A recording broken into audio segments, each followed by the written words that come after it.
नमस्ते बच्चों। आज हम 9वीं कक्षा के मौसी पाठ के बारे में जानकारी प्राप्त कर लेने वाले हैं। मौसी यह एक निस्वार्थ सेवा मनोभाव की प्रवृत्ति की महिला की कहानी है। यानी मौसी निस्वार्थ भावना से दूसरों की सेवा करती थी। दूसरों के कष्टों को अपना कष्ट समझकर उनकी सहायता के लिए सदा सिद्ध रहती थी। ऐसी सेवा मूर्ति मौसी को उस नगर में रहने वाले हर एक व्यक्ति, बड़े बूढ़ों से लेकर छोटे बच्चों तक सभी इन्हें प्यार करते थे। और उस गांव में अगर किसी के भी घर में कोई ईद हो जाती है, विवाह होता है या कोई भी शुभ समारंभ हो तो उस घर में मौसी उपस्थित रहती थी। वह समारंभ शुरू होकर समाप्त होने तक वहीं पर रहकर सारे कार्य का जिम्मेदारी लेती थी। ऐसी सेवा मूर्ति के बारे में आज हम चर्चा करने वाले हैं। तो बच्चों, इस पाठ के बारे में जानकारी प्राप्त कर लेने से पहले हम इस पाठ के लेखक भीष्म साहनी जी के बारे में संक्षिप्त परिचय प्राप्त करेंगे और बाद में पाठ की जानकारी की ओर जाएंगे। तो बच्चों, अब हम इस पाठ के लेखक भीष्म साहनी जी के संक्षिप्त परिचय के बारे में हम पीपीटी के द्वारा परिचय प्राप्त कर लेंगे। तो बच्चों, मौसी पाठ के लेखक का नाम है भीष्म साहनी जी। भीष्म साहनी जी का जन्म सन 1915 को अगस्त 7 को रावलपिंडी में हुआ। भीष्म साहनी जीಯವರ ಜನ್ಮ 1915 ಆಗಸ್ಟ್ 7ರಲ್ಲಿ ರಾವಲಪಿಂಡಿಯಲ್ಲಿ ಆಯಿತು। भीष्म साहनी जी हिंदी, अंग्रेजी, संस्कृत, रूसी, पंजाबी आदि भाषाओं के ज्ञाता है। इन भाषाओं की इनकी अनेक रचनाएं प्रकट हुई है। साहनी जीವರು हिंदी, आंग्ल भाषे, संस्कृत, रूसी, पंजाबी ಮತ್ತು ಇನ್ನೂ ಅನೇಕ ಭಾಷೆಗಳಲ್ಲಿ ಪಾಂಡಿತ್ಯವನ್ನು ಪಡೆದುಕೊಂಡಿದ್ದರು। इन भाषाओं की इनके अनेक रचनाएं प्रकट हुई है। ಈ ಎಲ್ಲ ಭಾಷೆಗಳಲ್ಲಿ ಅವರು ಅನೇಕ ರಚನೆ ಮಾಡಿದ್ರು, ಅನೇಕ ಕೃತಿಗಳನ್ನು ಬರೆದಿದ್ರು। विशेषकर आम आदमी का जीवन इनकी रचनाओं में अंकित हुआ है।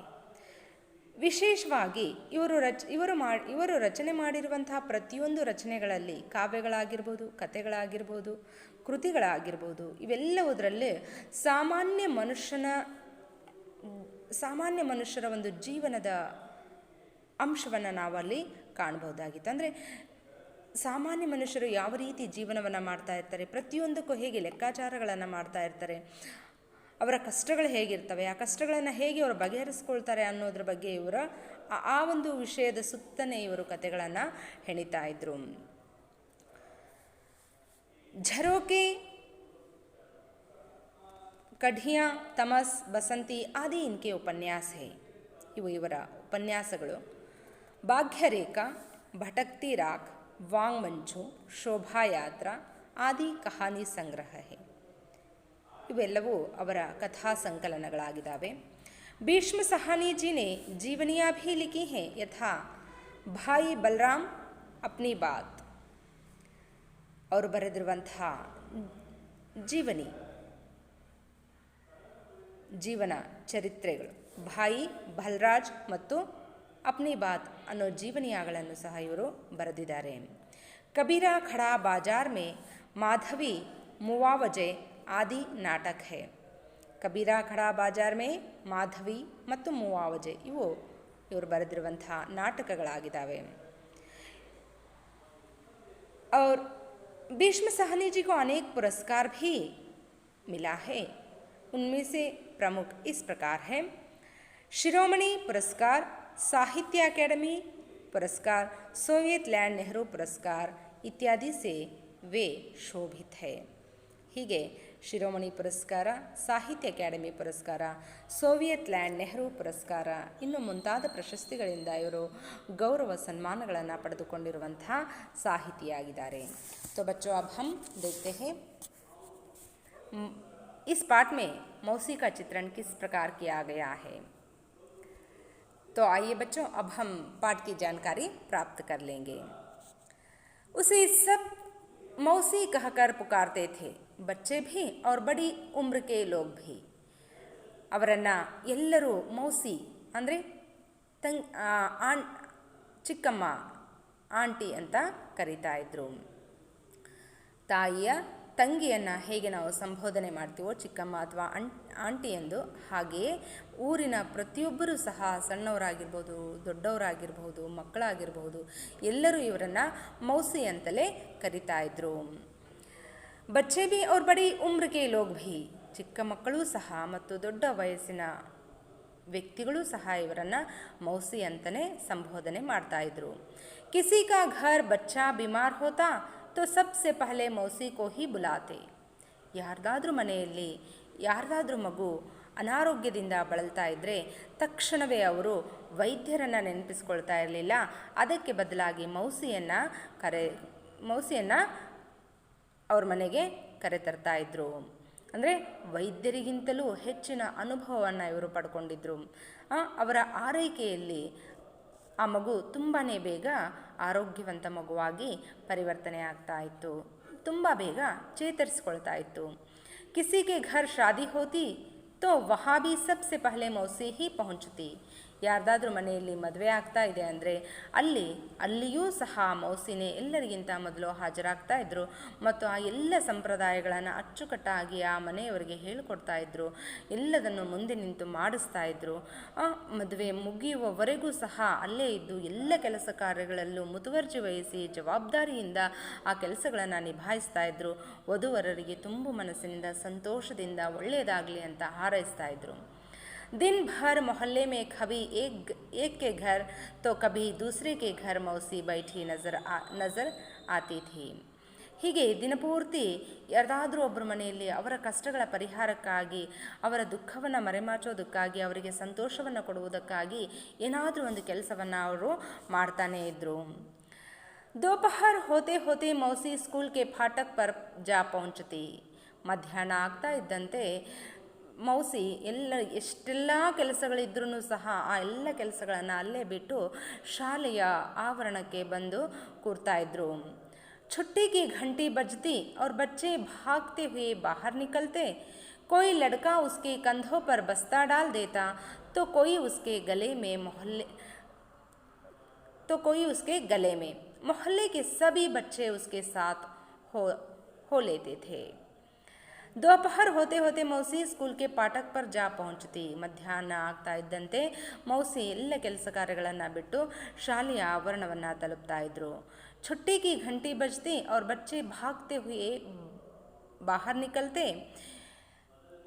ಮಧ್ಯಾಹ್ನದ ಭೋಜನದ ಅವಧಿಯ ಗಂಟೆ ಬಾರಿಸ್ತಾ ಇದ್ದಂತೆ ಎಲ್ಲ ಮಕ್ಕಳು ಹೊರಗಡೆ ಓಡಿ ಬರ್ತಾ ಇದ್ರು. कोई लड़का उसके कंधे पर बस्ता डाल देता तो कोई उसके गले में. ಬಂದು ಆ ಓಣಿಯ ಎಲ್ಲ ಹುಡುಗರು ಆಕೆ ಭುಜದ ಮೇಲೆ, ಆಕೆ ಹೆಗಲ ಮೇಲೆ ತಮ್ಮ ಪಾಟಿ ಚೀಲವನ್ನು ಹಾಕಿದರೆ ಮತ್ತೊಬ್ಬರು ಕೊರಳಿಗೆ ಹಾಕ್ತಾಯಿದ್ರು.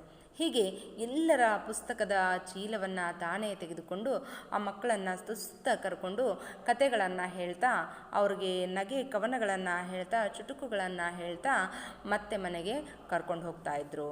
ಹೀಗೆ ಯಾವಾಗಲೂ ಸಹ ಆ ಮಕ್ಕಳು ಶಾಲಾ ಅವಧಿಯನ್ನು ಬಿಟ್ಟು ಉಳಿದೆಲ್ಲ ಸಮಯದಲ್ಲೂ ಅವರ ತಂದೆ ತಾಯಿಗಳ ಜೊತೆಗೆ ಸಮಯ ಕಳೆಯುವುದಕ್ಕಿಂತ ಹೆಚ್ಚಾಗಿ ಮೌಸಿಯ ಸುತ್ತಮುತ್ತನೇ ಇರ್ತಾಯಿದ್ರು.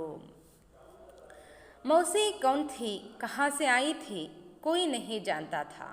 ಮೌಸಿ ಯಾರು, ಎಲ್ಲಿಂದ ಬಂದ್ಲು ಅನ್ನೋದ್ರ ಬಗ್ಗೆ ಯಾರಿಗೂ ಸಹ ಯಾವ ಮಾಹಿತಿಯೂ ಇರಲಿಲ್ಲ. यहाँ भी कोई नहीं जानता था कि मौसी कब इस मोहल्ले में आई थी. ಇದು ಸಹ ಊರಿನ ಜನರಿಗಾಗಲಿ, ಆಕೆ ವಾಸವಾಗಿರುವಂಥ ಓಣಿಯ ಜನರಿಗಾಗಲಿ ಗೊತ್ತಿರಲಿಲ್ಲ. ಏನಪ್ಪ ಅಂದರೆ ಮೌಸಿ ಯಾವಾಗ ಆ ಓಣಿಗೆ ಬಂದ್ಲು ಅಂತ. ಅಷ್ಟು ಆ ಜನರಲ್ಲಿ ಬೆರೆತು ಹೋಗಿದ್ಲು. ಯಾರಿಗೂ ಸಹ ಅವಳ ಮಾಹಿತಿ ಇರಲಿಲ್ಲ.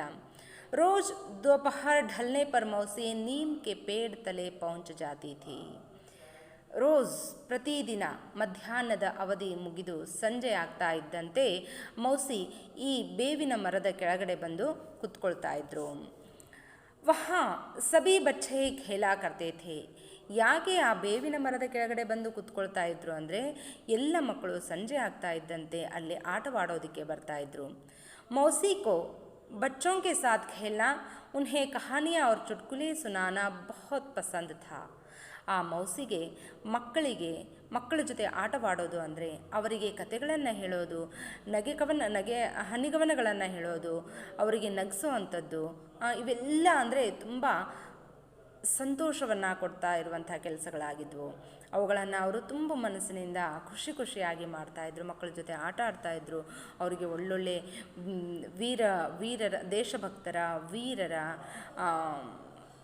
ವೀರ ವನಿತೆಯರ ಕತೆಗಳನ್ನು ಹೇಳ್ತಾಯಿದ್ರು.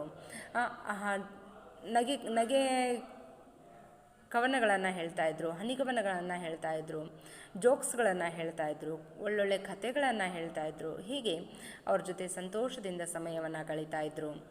अब शाम हो जाती और बच्चे खेलकर थक जाते थे तो मौसी को घेर कर बैठ जाते थे और उससे कहानियाँ सुनते.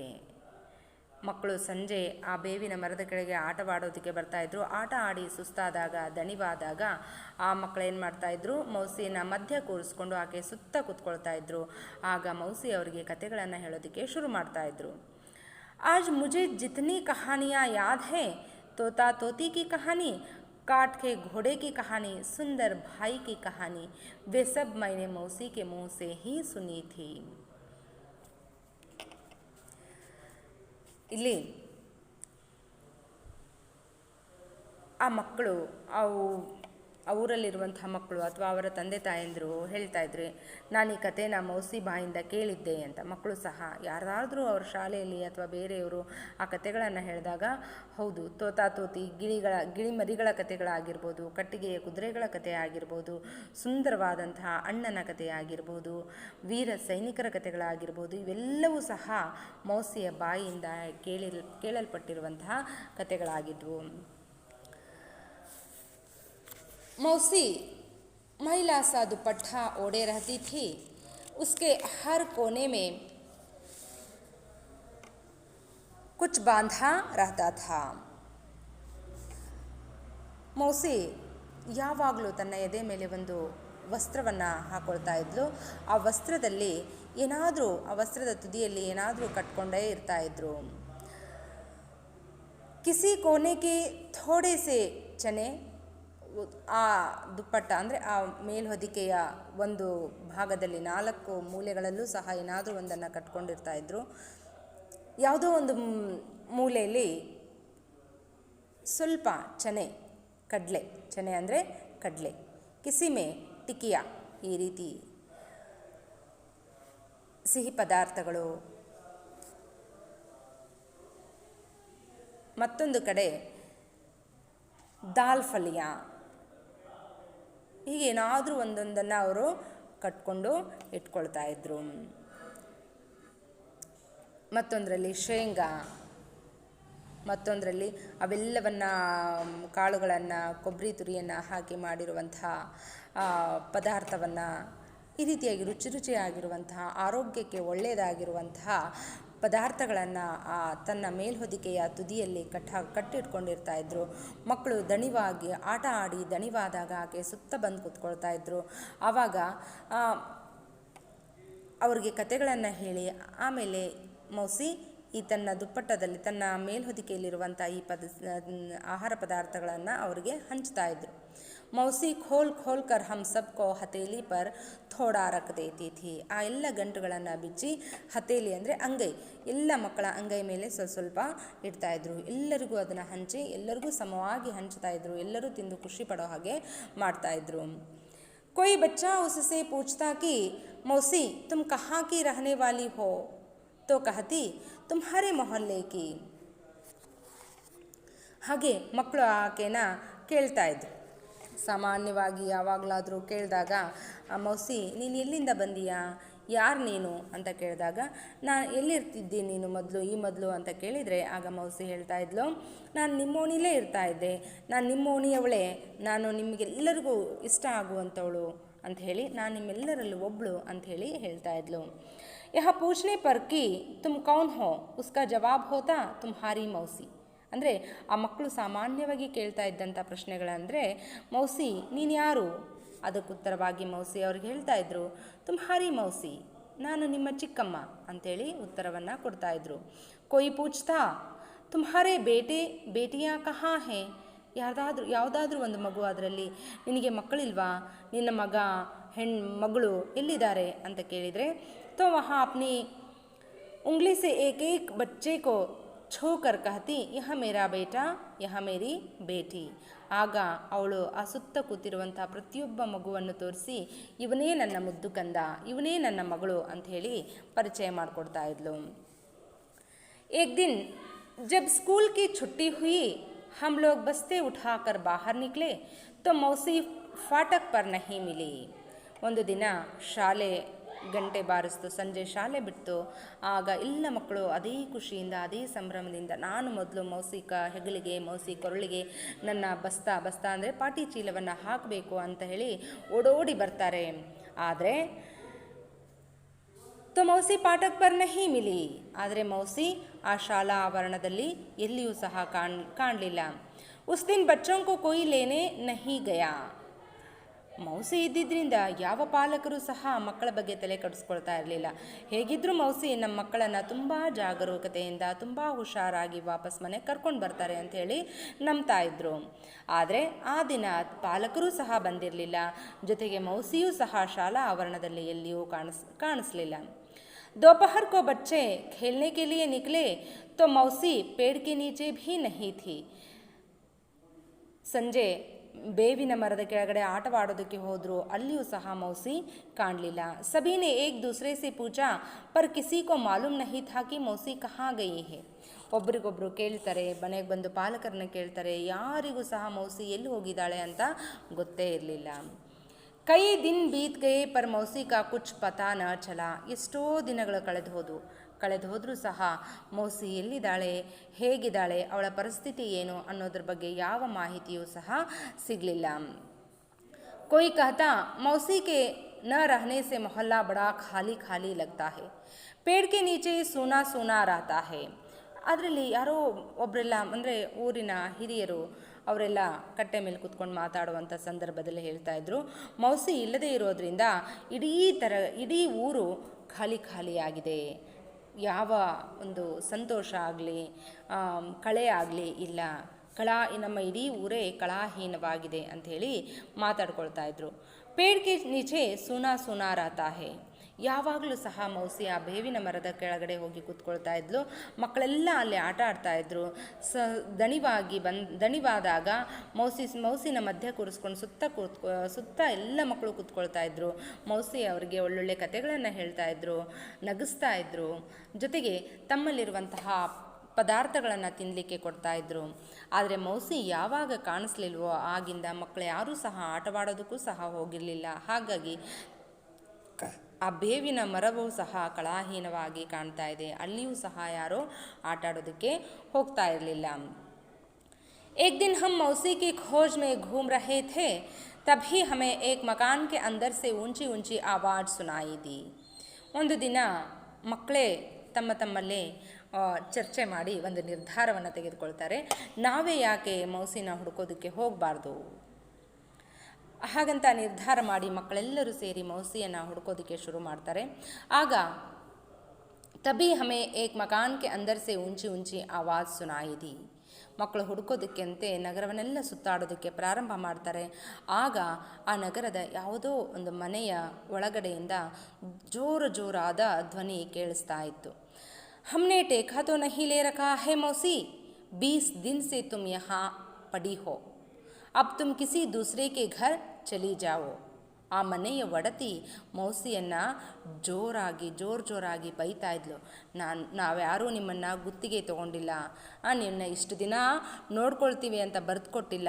ನೀನು ನನಗೆ ಸಾಕಾಗಿದೆ, ನೀನು ಬೇರೆ ಯಾರ್ದಾದ್ರೂ ಮನೆಗೆ ಯಾಕೆ ಹೋಗಬಾರ್ದು ಅಂಥೇಳಿ ಇಲ್ಲೇ ಯಾಕಿದೆಯಾ, ನಮ್ಮ ಮನೆಯೇ ಯಾಕೆ ಬೇಕು ನಿನಗೆ, ಬೇರೆಯವ್ರ ಮನೆಗೆ ಹೋಗಿ ಅವ್ರ ಹತ್ರ ಆರೈಕೆ ಮಾಡಿಸ್ಕೊ, ನನ್ನಿಂದ ಸಾಧ್ಯ ಆಗಲ್ಲ, ನನ್ನ ಕೈಲಿ ಆಗಲ್ಲ ಅಂಥೇಳಿ ಜೋರಾಗಿ ಬೈತಾ ಇದ್ಲು.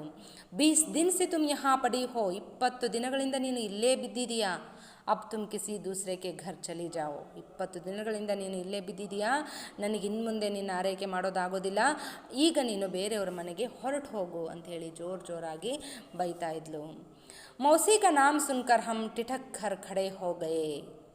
ಮೌಸಿ ಅನ್ನೋ ಶಬ್ದವನ್ನು ಕೇಳಿದ ತಕ್ಷಣವೇ ಹುಡುಕ್ತಾ ಇದ್ದಂಥ ಮಕ್ಕಳು ತಕ್ಷಣವೇ ಯಾವ ಭಂಗಿಯಲ್ಲಿದ್ದರೋ ಅದೇ ಭಂಗಿಯಲ್ಲಿ ನಿಂತ್ಕೊಳ್ತಾರೆ. ಮಕ್ಕಳೇ, ನೀವೆಲ್ಲ ಸ್ಟ್ಯಾಚು ಅಂತ ಹೇಳಿದಾಗ ನಿಂತ್ಕೊಳ್ತೀರಲ್ಲ, ಆ ರೀತಿಯಾಗಿ ಮೌಸಿ ಅನ್ನೋ ಶಬ್ದ ಕೇಳಿದ ತಕ್ಷಣವೇ ಮಕ್ಕಳು ಯಾವ ಸ್ಥಿತಿಯಲ್ಲಿದ್ದರೋ ಅದೇ ಸ್ಥಿತಿಯಲ್ಲಿ ನಿಂತ್ಕೊಳ್ತಾರೆ.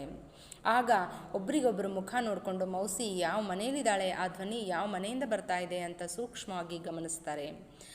ಆಗ ಆ ಮನೆಯ ಬಳಿ ಬಂದು ಆ ಮನೆಯ ಒಡತಿ ಬೈಯೋದನ್ನೆಲ್ಲ ಕೇಳಿಸ್ಕೊಳ್ತಾರೆ. ಬಂದ್ ದರ್ವಾಜೆ ಕೆ ದರಾರ್ ಮೇ ಸೆ ಅಂದರ್ ಝಾಂಕ್ ಕರ್ ದೇಖಾ.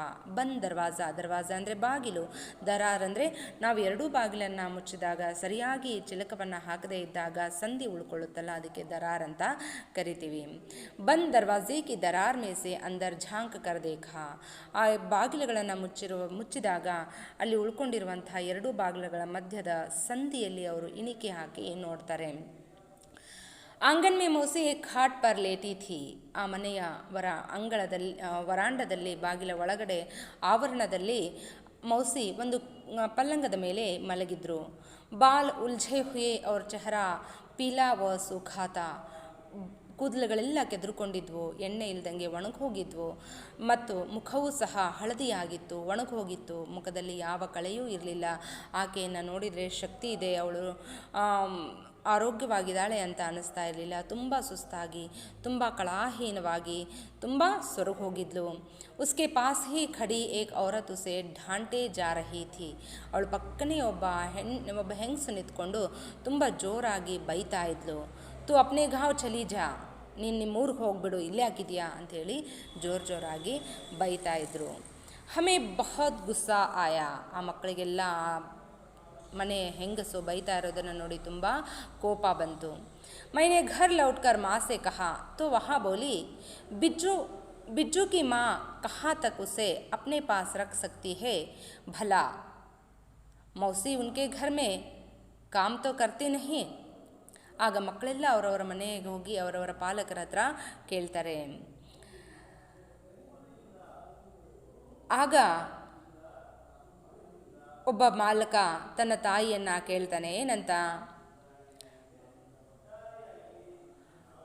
ಅಮ್ಮ, ಬಿಜ್ಜೂರ ಮನೆಯಲ್ಲಿ ನಮ್ಮ ಚಿಕ್ಕಮ್ಮನನ್ನು ತಂದು ಇಡೋಣವಾ ಅಂತ ಕೇಳಿದಾಗ ಆ ತಾಯಿ ಹೇಳ್ತಾಳೆ, ಬಿಜ್ಜು ಕಿ ಮಾ ಕಹಾ ತಕ್ ಉಸೆ ಅಪ್ನೆ ಪಾಸ್ ರಖ್ ಸಕ್ತಿ ಹೇ ಭಲಾ. ಅಯ್ಯೋ ಪಾಪ, ಬಿಜ್ಜುವಿನ ತಾಯಿಯಾದರೂ ಎಷ್ಟು ದಿನ ಇಟ್ಕೊಳ್ಳೋಕೆ ಸಾಧ್ಯ ಅವಳನ್ನು. ಮೌಸಿ ಉನ್ಕೆ ಘರ್ ಮೇ ಕಾಮ್ ತೋ ಕರ್ತಿ ನಹಿ. ಮೌಸಿ ಅಂತೂ ಅವ್ರ ಮನೆಯಲ್ಲಿ ಕೆಲಸ ಅಂತೂ ಮಾಡೋದಿಲ್ವಲ್ಲ, ಹಾಗೆ ಅವಳಿಗೆ ಮಲಗಿಸಿ ಅವಳನ್ನ ಆರೈಕೆ ಮಾಡಿ ಅವಳನ್ನ ಚಾಕರಿ ಮಾಡೋ ಅಂತ ಹೇಳಿದರೆ ಬಿಜ್ಜುವಿನ ತಾಯಿ ಎಷ್ಟು ದಿನ ಮಾಡಬಲ್ಲಳು ಅಂಥೇಳಿ ಆ ಮಗುವನ್ನೇ ಮರುಪ್ರಶ್ನೆ ಮಾಡ್ತಾಳೆ ಆ ತಾಯಿ. ದೂಸರೇ ದಿನ ಹಮಾರಾ ಹಾಕಿ ಮ್ಯಾಚ್ ಥಾ. ಮರುದಿನ ಆ ಮಕ್ಕಳಿಗೆ ಹಾಕಿ ಮ್ಯಾಚ್ ನಡೀತಾ ಇತ್ತು. ಹಮ್ ಖೇಲ್ ಕರ್ ಲೌಟ್ ರಹೇ ಥೇ. ಆ ಮಕ್ಕಳೆಲ್ಲ ಆಟ ಆಡಿ ವಾಪಸ್ ಹಿಂತಿರುಗ್ತಾ ಇದ್ರು. ರಾಸ್ತೆ ಮೇ ಪೂಲ್ ಪಡಾ ಥಾ. ಇವರು ಮನೆಗೆ ಹಿಂತಿರುಗ್ತಾ ಇದ್ದಂಥ ರಸ್ತೆಯಲ್ಲೇ ಒಂದು ಸೇತುವೆ ಇತ್ತು. ಹಮ್ ಬಾತೆ ಕರ್ತೆ ಆ ರಹೇ ಥೇ, ಏಕಾಏಕ್ ಹಮ್ನೆ ಮೌಸಿ ಕೋ ಪೂಲ್ ಪರ್ ಬೈಠೆ ದೇಖಾ. ಅವ್ರ ಮಕ್ಕಳೆಲ್ಲ ಹಾಕಿ ಮ್ಯಾಚ್ ಆಟ ಆಡಿ ವಾಪಸ್ ಮನೆಗೆ ಹಿಂತಿರುಗ್ತಾ ಇದ್ರು. ಒಬ್ರಿಗೊಬ್ರು ಮಾತಾಡ್ತಾ ಖುಷಿಯಿಂದ ಸಂತೋಷದಿಂದ ಬರ್ತಾಯಿದ್ರು. ಆಗ ಅಕಸ್ಮಾತ್ತಾಗಿ ಅವರ ದೃಷ್ಟಿ ಆ ಸೇತುವೆ ಮೇಲೆ ಕುತ್ಕೊಂಡಿರುವಂಥ ಮೌಸಿಯ ಮೇಲೆ ಬಿತ್ತು. ಪಾಸ್ ಮೇ ಏಕ್ ಛೋಟಿ ಸಿ ಘಟ್ರಿ ಅವ್ರ ಲಾಠಿ ರಖಿ ಥಿ. ಆ ಮೌಸಿಯ ಹತ್ತಿರ ಒಂದು ಅರಿಮೆಯ ಬಟ್ಟೆಯ ಗಂಟು ಮತ್ತು ಒಂದು ಊರುಗೋಲು ಇತ್ತು. ಮೌಸಿ ಕೋ ದೇಖ್ತೆ ಹಿ ಹಮ್ ಸಬ್ ಉಸೆ ಘೇರ್ ಕರ್ ಖಡೆ ಹೋಗೆ. ಮೌಸಿಯನ್ನು ನೋಡ್ತಾ ಇದ್ದಂತೆ ಮಕ್ಕಳೇ, ನಾವು ಈ ಚಿತ್ರದಲ್ಲಿ ಕಾಣಿಸೋ ಹಾಗೆ ಆ ಮಕ್ಕಳೆಲ್ಲ ಮೌಸಿ ಸುತ್ತ ಬಂದು ನಿಂತ್ಕೊಳ್ತಾರೆ, ಖುಷಿ ಪಡ್ತಾರೆ, ಸಂತೋಷ ಪಡ್ತಾರೆ.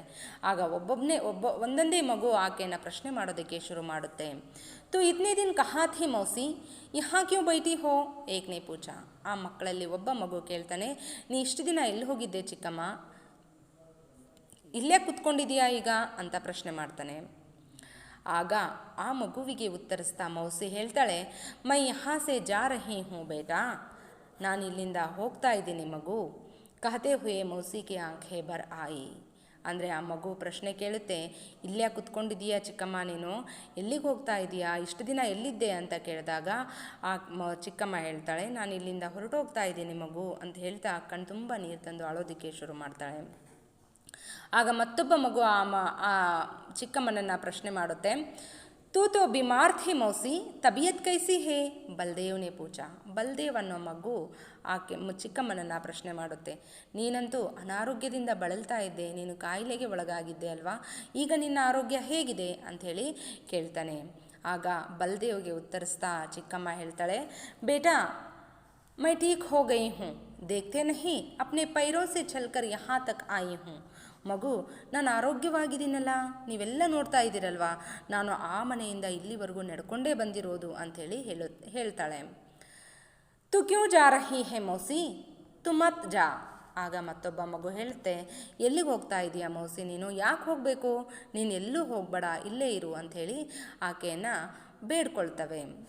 कुछ देर तक मौसी के साथ बात कर लड़के आगे बढ़ गए, पर थोड़ी दूर जाने पर मुड़ कर देखा तो मौसी पूल पर बैठी रो रही थी. ಆದರೆ ಅವರ ಮಾತಿಗೆ ಮೌಸಿ ಒಪ್ಕೊಳ್ಳೋದಿಲ್ಲ. ಇಲ್ಲ, ನಾನು ಹೋಗಲೇಬೇಕು, ನಮ್ಮೂರಿಗೆ ಹೋಗ್ತಾ ಇದ್ದೀನಿ ಅಂತ ಹೇಳ್ತಾಳೆ. ಆಗ ಅನಿವಾರ್ಯವಾಗಿ ಆ ಮಕ್ಕಳೆಲ್ಲರೂ ಆಕೆ ಜೊತೆ ಸ್ವಲ್ಪ ಹೊತ್ತು ಕೂತ್ಕೊಂಡು ಮಾತಾಡಿ ಮತ್ತೆ ತಮ್ಮ ಮನೆಗೆ ಹೋಗೋದಕ್ಕೆ ಎದ್ದು ಬರ್ತಾರೆ. ಸ್ವಲ್ಪ ದೂರ ಹೋದ್ಮೇಲೆ ಮೂಡ್ಕರ್ ದೇಖಾ ಅಂದರೆ ಹಿಂತಿರುಗಿ ನೋಡ್ತಾರೆ. ತೋ ಮೌಸಿ ಪೂಲ್ ಪರ್ ಬೈಠಿ ರೋ ರಹಿ ಥಿ. ಆಗ ಮೌಸಿ ಆ ಸೇತುವೆ ಮೇಲೆ ಕೂತ್ಕೊಂಡು ಜೋರಾಗಿ ಅಳ್ತಾ ಇದ್ರು. ಉಸ್ಕೆ ಆಸು ಥಮ್ ನಹಿ ರಹೇ ಥೇ.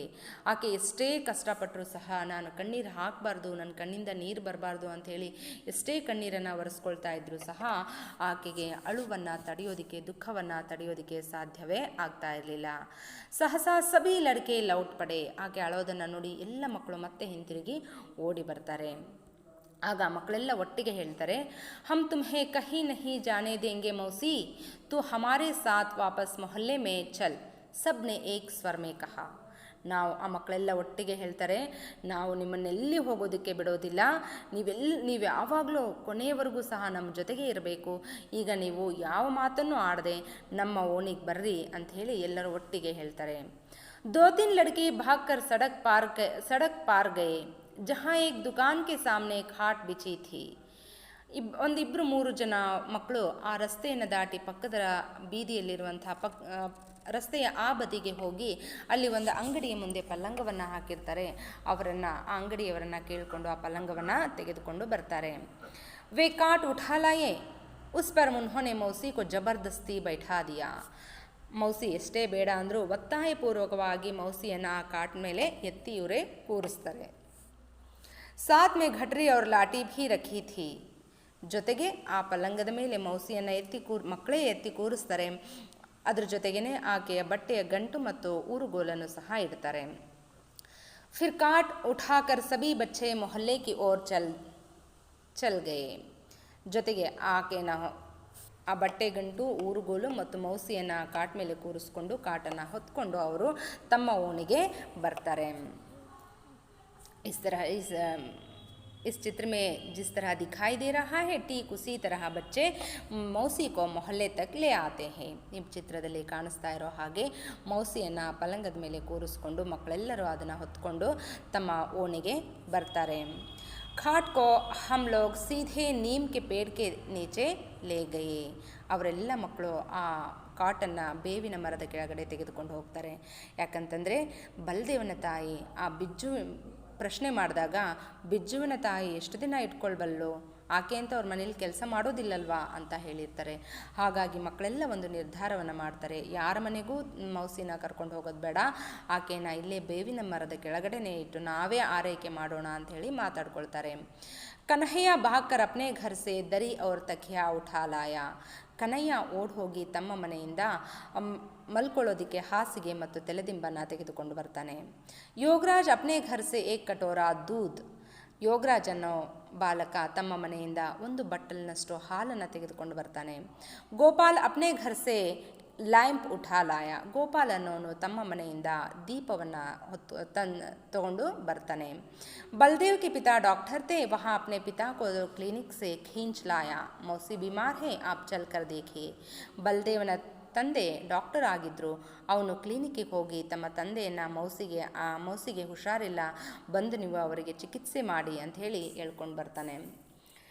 लड़के आपस में भारी बांधने लगे कि मौसी के पास रात के पहले पहर में कौन रहेगा और दूसरे पहर में कौन. ಹೀಗೆ ಮಕ್ಕಳೆಲ್ಲ ಮಾತಾಡಿಕೊಂಡು ಪಾಳೆ ಸರತಿ ಪ್ರಕಾರ ಇಷ್ಟು ಗಂಟೆಗಳ ಕಾಲ ನಾನಿರ್ತೀನಿ, ಇಷ್ಟು ನಂತರದ ಅವಧಿಯಲ್ಲಿ ನೀನಿರು ಅಂಥೇಳಿ ಮಾತಾಡಿಕೊಂಡು ಸರತಿ ಪ್ರಕಾರ ಆ ಮೌಸಿಯ ಆರೈಕೆಯನ್ನು ಮಾಡ್ತಾರೆ. ಅಬ್ಮೆ ಆಗ ಅವರು ಆರೈಕೆ ಮಾಡೋದನ್ನು, ಮಕ್ಕಳೆಲ್ಲ ಆರೈಕೆ ಮಾಡೋದನ್ನು ನೋಡಿ ಸಂತೋಷದಿಂದ ಮೌಸಿ ಆ ಮಕ್ಕಳಿಗೆ ಹೇಳ್ತಾಳೆ, ಅಬ್ಮೆ ಮರ್ ಭೀ ಜಾऊं तो तुम लोगों को छोड़कर कहीं भी नहीं जाऊंगी.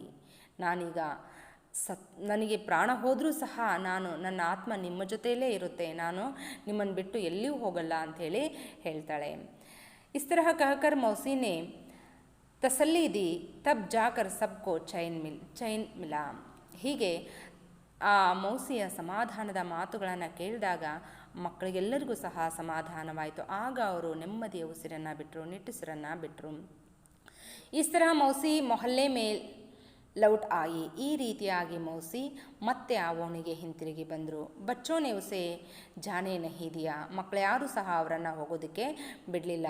ಫಿರ್ ತೋ ವಹಾ ಸ್ವಯಂ ಭೀ ಕಹನೆ ಲಗಿ, ಅಬ್ ಮೈ ಅಪ್ನೆ ಬಚ್ಚೋಂ ಕೋ ಛೋಡ್ಕರ್ ಕಹಿ ನಹಿ ಜಾऊंगी. ಈಗ ಸ್ವತಃ ಮೌಸಿನೇ ಘಂಟಾಘೋಷವಾಗಿ ಎಲ್ಲರಿದ್ರಿಗೆ ಹೇಳ್ತಾ ಇದ್ರು, ಇವೆಲ್ಲ ನನ್ನ ಮಕ್ಕಳೇ, ನಾನು ಈ ಮಕ್ಕಳನ್ನು ಬಿಟ್ಟು ಎಲ್ಲಿ ಹೋಗೋದಿಲ್ಲ ಅಂತ. बच्चों के उत्साह को देखकर उनके घर वालों को भी मौसी की चिंता होने लगी. ಆ ಮಕ್ಕಳೆಲ್ಲರ ಉತ್ಸಾಹವನ್ನು, ಮಕ್ಕಳು ಮಾಡ್ತಾ ಇರುವಂಥ ಆರೈಕೆಯನ್ನು, ಮಕ್ಕಳಲ್ಲಿರುವಂಥ ಕರುಣಾಭಾವನೆಯನ್ನು ನೋಡಿ ಆ ಮನೆಯ ಹಿರಿಯ ಸದಸ್ಯರಿಗೂ ಸಹ, ಮಕ್ಕಳ ಪಾಲಕರಿಗೂ ಸಹ ಮೌಸಿಯ ಬಗ್ಗೆ ಯೋಚನೆ ಮಾಡೋದಕ್ಕೆ ಶುರು ಮಾಡಿದರು. शीघ्र ही मौसी को रहने के लिए जगह मिल गई. ತುಂಬ ಬೇಗನೆ ಆ ಮಕ್ಕಳ ನಡ್ಕೊಳ್ಳುವಂಥ ರೀತಿಯನ್ನು ನೋಡಿ ತುಂಬ ಬೇಗ ಮೌಸಿಗೆ ಉಳ್ಕೊಳ್ಳೋದಕ್ಕೆ ಒಂದು ಒಳ್ಳೆಯ ಜಾಗದ ವ್ಯವಸ್ಥೆಯೂ ಸಹ ಆಯಿತು. ಹಮಾರೆ ಸ್ಕೂಲ್ ಮೇ ಹಿ ಹೆಡ್ ಮಾಸ್ಟರ್ ಜಿ ನೆ ಉಸೆ ಕಾಮ್ ಪರ್ ರಖ್ ಲಿಯಾ, ವಹಿ ಏಕ್ ಖೋಟ್ರಿ ಭೀ ರಹನೆ ಕೆ ಲಿಯೇ ದೇ ದಿ. ಆ ಮಕ್ಕಳು ವ್ಯಾಸಂಗ ಮಾಡ್ತಾ ಇರುವಂಥ ಶಾಲೆಯ ಮುಖ್ಯೋಪಾಧ್ಯಾಯರು ತಮ್ಮ ಶಾಲೆಯಲ್ಲಿಯೇ ಆ ಚಿಕ್ಕಮ್ಮನಿಗೆ ಉಳ್ಕೊಳ್ಳೋದಕ್ಕೆ ಒಂದು ಕೊಠಡಿಯನ್ನು ನೀಡಿದರು. ಅಲ್ಲಿಯೇ ಮೌಸಿ ಉಳ್ಕೊಳ್ಳೋದಕ್ಕೆ ಶುರು ಮಾಡಿದರು. इस बात को बहुत बरस बीत चुके हैं. ಈ ಘಟನೆ ನಡೆದು ತುಂಬ ವರ್ಷಗಳಾಗಿ ಹೋಗಿದೆ. ಮೌಸಿ ಅಬ್ ಭೀ ವಹಿ ಹೇ. ಮೌಸಿ ಈಗಲೂ ಸಹ ಅಲ್ಲೇ ಇದ್ದಾರೆ. अब वहाँ स्कूल की प्याऊ में बैठी बच्चों को पानी पिलाती हैं. ಈಗ ಮೌಸಿ ಆ ಶಾಲೆಯ ತೋಟದಲ್ಲೇ ಕೂತ್ಕೊಂಡು ಮಕ್ಕಳಿಗೆ ಆಟ ಆಡಿಸ್ತಾರೆ, ಕತೆಗಳನ್ನು ಹೇಳ್ತಾರೆ, ನೀರನ್ನು ಕೊಡ್ತಾರೆ ಮತ್ತು ಆ ತೋಟದಲ್ಲಿರುವಂಥ ಎಲ್ಲ ಗಿಡ ಮರಗಳ ಆರೈಕೆಯನ್ನು ಸಹ ಮಾಡ್ತಾರೆ. जाड़े के दिनों में स्कूल के आंगन में धूप में बैठ जाती है. बच्चे उसे घेरे रहते हैं. मौसी बच्चों को कहानियाँ सुनाती रहते हैं. ಹೀಗೆ ಶಾಲೆ ಇಲ್ಲದ ಸಂದರ್ಭದಲ್ಲೂ ಸಹ ಆ ಶಾಲಾ ಆವರಣದಲ್ಲಿ ಕೂತ್ಕೊಂಡು ಬಿಸಿಲನ್ನು ಕಾಯಿಸ್ತಾ ಇರ್ತಾರೆ. ಮಕ್ಕಳು ಅಲ್ಲಿಗೆ ಓಡಿ ಬಂದು ಮಕ್ಕಳು ಆಕೆ ಸುತ್ತ ಕೂತ್ಕೊಳ್ತಾ ಇರ್ತಾರೆ.